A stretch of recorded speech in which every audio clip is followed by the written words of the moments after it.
Bagaimana cara pengepakan, aturannya. Kalau untuk makanan, kalau untuk yang bukan makanan, cara pengepakannya seperti apa. Kemudian penggunaan ini, APD, alat pelindung diri. Untuk bagian logistik seperti apa? Untuk bagian di lantai produksi seperti apa? Dan seterusnya. Nah, ini informasi-informasi yang kita bisa peroleh dari pemerintah. Mereka punya standarnya. Contohnya kalau untuk ini di Sarusada itu APD-nya ya mulai dari ini kepala, dari rambut ya, nggak boleh kelihatan sampai dengan ujung kaki. Kayak pakai ini, pakaian astronot. Karena produknya produk bayi. Kalau produk penyedap di ini Ajinomoto kalau kita kunjungan itu juga lihatnya di atas. Lihatnya gitu. Nah, mereka produksi di bawah, di lantai bawah. Bukan lantai bawah sih. Ya lantai sejajar lantai ini tanah biasa. Cuman kita posisinya naik tangga untuk melihat itu dan tertutup kaca. Kita nggak boleh membaur dengan karyawan. Ketika kita lihat di sana, yaitu APD-nya, pakaian mereka pakai masker, tutup kepala. Tapi tutup kepalanya tidak serapat di sarusada. Kalau sarusada itu tutup kayak astronot itu. Tapi kalau di Ajinomoto itu juga berkaitan dengan makanan. Itu tutup kepalanya seperti tutup kepala kalau kita ini apa mau mandi yang rambutnya nggak mau basah. Nah, ada penutup seperti itu, penutup rambut itu. Kemudian masker, kemudian baju lengan panjang, sarung tangan. Jadi leher masih kelihatan. Leher masih kelihatan. Jadi tidak serapat di sarusada. Tergantung perusahaannya. Nanti kalau di pabrik otomotif, nah lain lagi. Kalau di ini quick tractor, nah pakaiannya pakaian ya biasa, tergantung posisinya. Kalau yang di bagian ngecor, dia lengan panjang pakai sarung tangan, masker, kemudian topi. Rambutnya masih kelihatan nggak masalah. Bagian ngecor. Kalau bagian ngecat, nah rambutnya tertutup. Maskeran lebih tertutup ketimbang bagian yang ngecor. Kalau bagian ngecor bahkan ada yang pakai kaos biasa ya, kaos biasa. Karena hawanya bagian ngecor itu panas kalau di quick ya. Kalau kita misalnya sempat masuk ini atau magang di sana, kita lihat pekerjaan di sana. Karena hawanya panas. Hawanya panas itu bagian ngecor itu kadang kausan biasa. Padahal panas ya dan bahaya itu. Mereka suhunya akibat kalau terkena celaka akibat karena ini ya logam yang dicor itu lebih memikirkan pada suhu udara yang panas. Nah itu ada aturan-aturannya.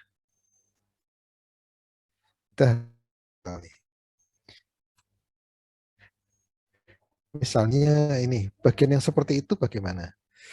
Ada aturan juga berkaitan pemerintah kalau misalnya suhu di tempat kerja itu pada suhu sekian, saya lupa ada standar-standarnya, tapi ada kalau kita mau cari pada suhu tertentu ini, maka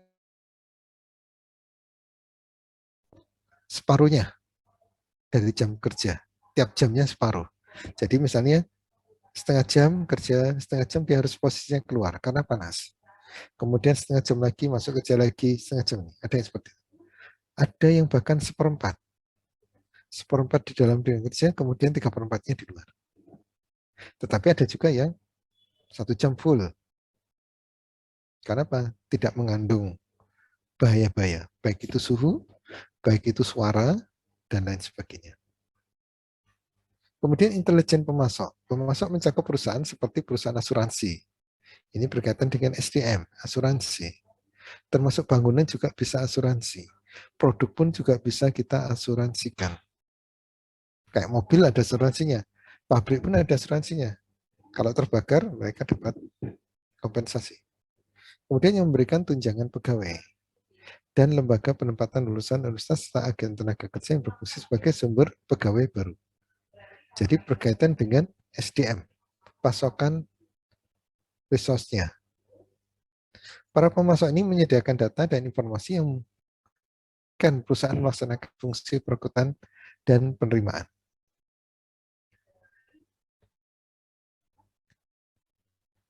Kalau di grup sosial itu ada kelompok pekerja, bagian perekrutan, bagian lowongan itu, ini yang kita gunakan link DLN itu. Bukan lain tapi link. LINK, link DLN. Link DLN. Itu khusus kalau ada khusus karyawan ya, khusus karyawan atau perusahaan di situ. Jadi kalau ada lowongan, kemudian kita merekomendasikan diri kita, nah di situ tempat berkumpulnya. Sosial media, link DLN. Kemudian 3, intelijen serikat pekerja. Serikat pekerja memberikan data dan informasi yang digunakan untuk mengatur kontrak kerja antara serikat pekerja dan perusahaan. Aturan kontrak kerjanya seperti apa? Misalnya aturan dari pemerintah 2 tahun kontrak kerja itu harus diangkat menjadi pegawai. Misalnya aturan seperti itu. Maka ini pun juga harus tahu serikat pekerja. Ketika ada karyawan kontrak kok sampai 3 tahun tidak diangkat kerja, maka dia bisa mengingatkan bagian SDM. Karena itu menyalahi. Tapi biasanya juga perusahaan itu ini strateginya lebih pintar. Lebih pintarnya apa? Ini dibuat kontrak terus-menerus. Jadi sebelum 2 tahun mereka dikeluarkan. Jadi kerja gitu kontrak itu dilepas.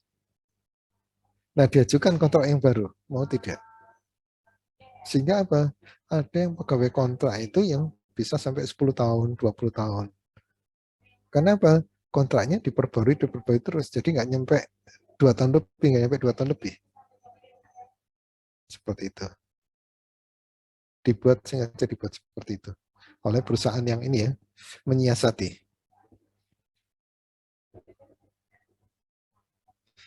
Karena biasanya tenaga kerja kalau di Indonesia itu posisi yang lemah dibandingkan perusahaan. Perusahaan itu posisi yang kuat dibandingkan tenaga kerja. Kemudian intelijen masyarakat global menyediakan informasi yang menjelaskan sumber daya lokal, perumahan, pendidikan, rekreasi, dan sebagainya. Ini juga dibutuhkan.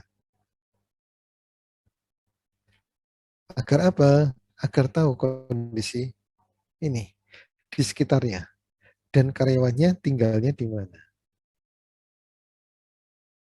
Sehingga nah itu bisa muncul misalnya komunitas-komunitas tertentu terkaitan dengan kondisi lingkungan sekitar kalau diketahui. Misalnya sekarang lagi tren sepedaan, ada komunitas sepeda. Ada komunitas misalnya mengajar, mengajar. Tergantung kondisinya. Kemudian intelijen masyarakat keuangan. Masyarakat keuangan berikan data dan informasi ekonomi yang digunakan untuk perencanaan personel. Adanya informasi ekonomi. Harga saham, kemudian falas, mata uang asing ya, kemudian harga emas, dan sebagainya. Diinformasikan. Kemudian intelijen pesaing. Dalam industri tentu memerlukan pengetahuan dan keahlian yang sangat khusus, seperti industri komputer. Sering terjadi perpindahan pegawai dari satu perusahaan ke lain. Jadi diiming-imingi. Oh ini loh karyawan bagus itu.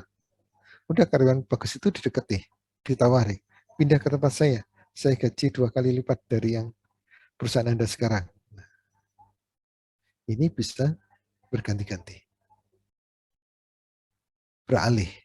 Atau inisiatif karyawan sendiri memang pengen pindah. Kalau di Jakarta, banyak. Jakarta. Banyak seperti itu. Di Australia, itu juga sistemnya, dosen itu tidak menetap ke institusi. Mereka bisa berpindah-pindah antar kampus. Pindah. Nah, seperti itu ya. Kalau di Indonesia enggak, home base-nya di mana? Kalau dia berpindah, maka home base-nya harus ngurus. Misalnya saya home base-nya ke UTY, maka home base-nya di situ, tercatat. Kalau saya pindah, nah UTY mau melepas enggak? Mau mengizinkan enggak? Karena home-base-nya nanti berkaitan dengan jenjang karir berikutnya. Kalau nggak diberikan, maka home base-nya tetap di UTY, walaupun nanti badannya, aktivitasnya bekerja di tempat lain.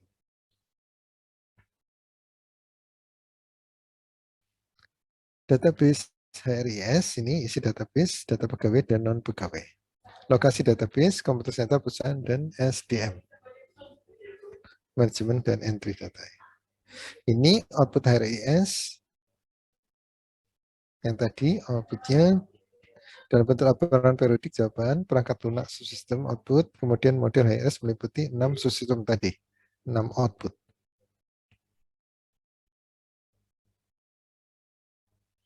Nah, 6 output itu. Ini subsistem 6 output itu, perencanaan angkatan kerja, kemudian subsistem perekrutan, bagaimana perekrutannya, subsistem manajemen angkatan kerja, subsistem kompensasi, subsistem tunjangan, subsistem pelaporan lingkungan kerja. Nah, ini outputnya, output dari HRIS. Tergantung siapa yang membutuhkan informasi itu. Kalau gaji, misalnya karyawan, pengen informasi gaji, ya bisa menggunakan data berkaitan dengan gaji. Tunjangan, bisa melihat tunjangannya. Pelaporan lingkungan, nah, pelaporan tunjangan. Jenjang karir, nah, bisa dilihat. Karena itu yang akan dihasilkan atau merupakan output dari ini SDM. SDM yang memberikan informasi itu dalam sistem informasinya. Status HRS masa kini ini berpotensi menjadi area fungsional yang menerapkan komputer penyelesaian masalah. Kemudian ada juga sebagai fungsi manajemen pengorganisasian. Penyusunan staf, pengarahan yang menurut file sama ini diabaikan oleh sistem informasi lain. Jadi file yang mengusulkan kegiatan staf. Kemudian status HRS akan meningkat jika manajemen puncak melihat hal tersebut.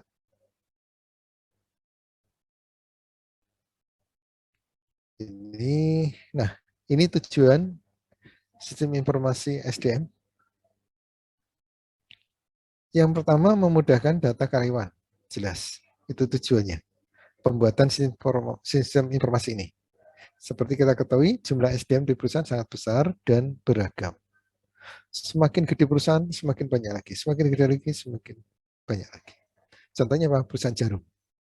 Perusahaan jarum karyawannya ribuan. Tidak hanya ratusan, ribuan.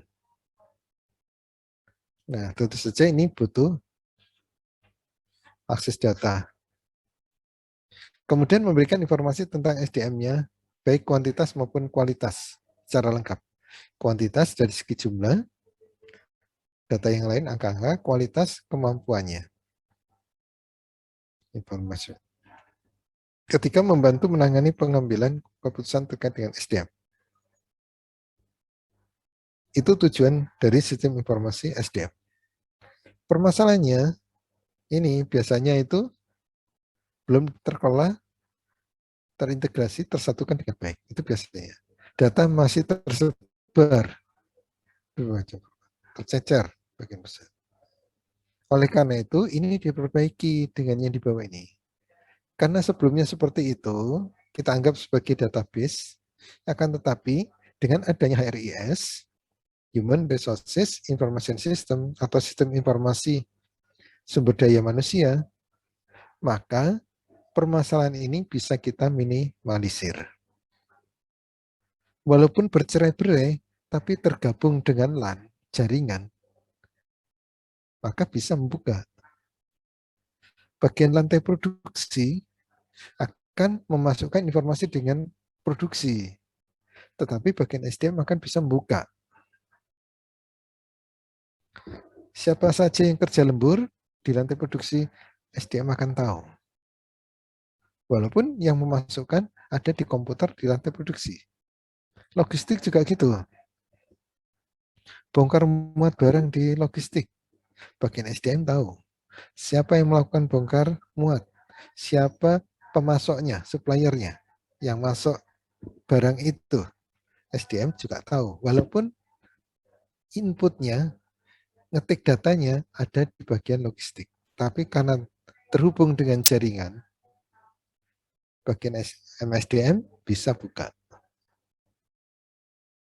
Nah, modelnya seperti itu.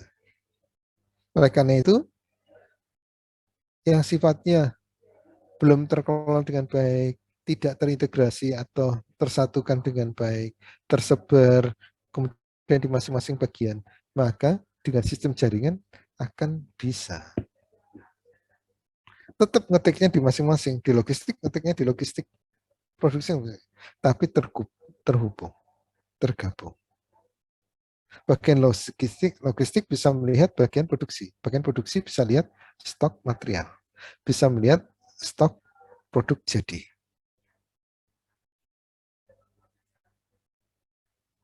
Format informasi, sistem informasi ADM terstruktur sesuai lokasi kerjanya.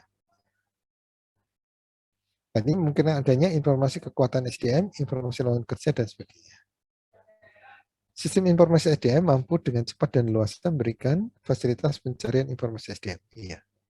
Terdapat hak akses bertingkat. Nah, ini yang saya maksud dengan bertingkat tadi. Yang penuh tentu saja yang manajemen tingkat atas. Sedangkan yang terbatas, tingkat menengah. Lebih terbatas lagi, tingkat bawah. Ini untuk menjaga agar tidak ada misinformasi. Karena kalau data itu dibuka belak-belakan, bisa jadi ada kecemburuan. Contohnya apa? Yang sensitif adalah masalah gaji. Kalau ada sekelompok karyawan bekerja, ada satu yang seenaknya kerjanya, tapi ternyata gajinya sama, semuanya tahu, maka bisa menjadi ini terjadi gesekan. Kerja mereka menjadi kurang bagus. Oh, si ini aja malas-malasan, gajinya sama. Atau kasus yang lainnya bisa menimbulkan gesekan.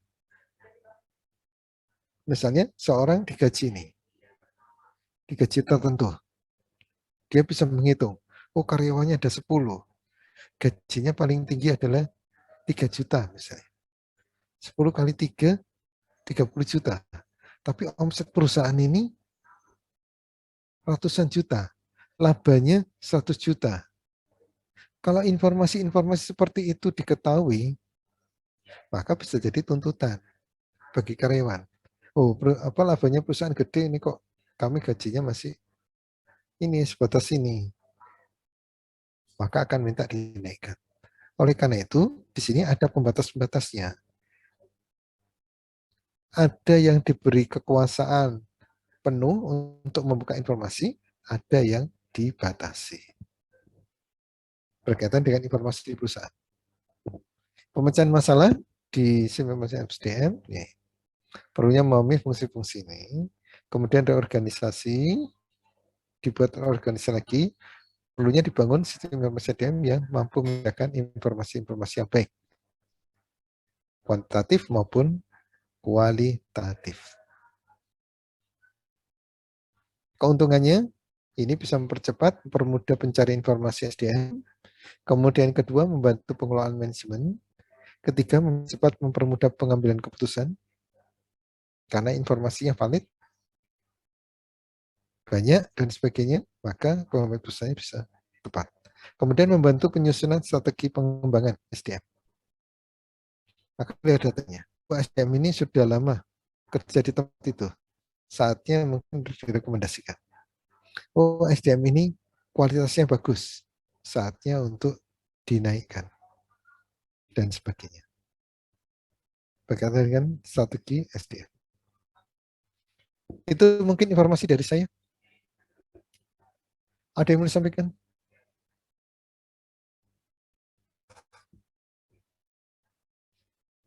Halo, ada yang mau disampaikan? Jadi sifatnya banyak cerita ya. Halo, ada? Belum kayaknya, Pak. Belum ya, Aziza? Ya, baik. Mas Prastika, saya Nggak Pak. keliru ya. Oh iya. Monggo saya serahkan. Saya sudah selesai materi yang tidak selesai.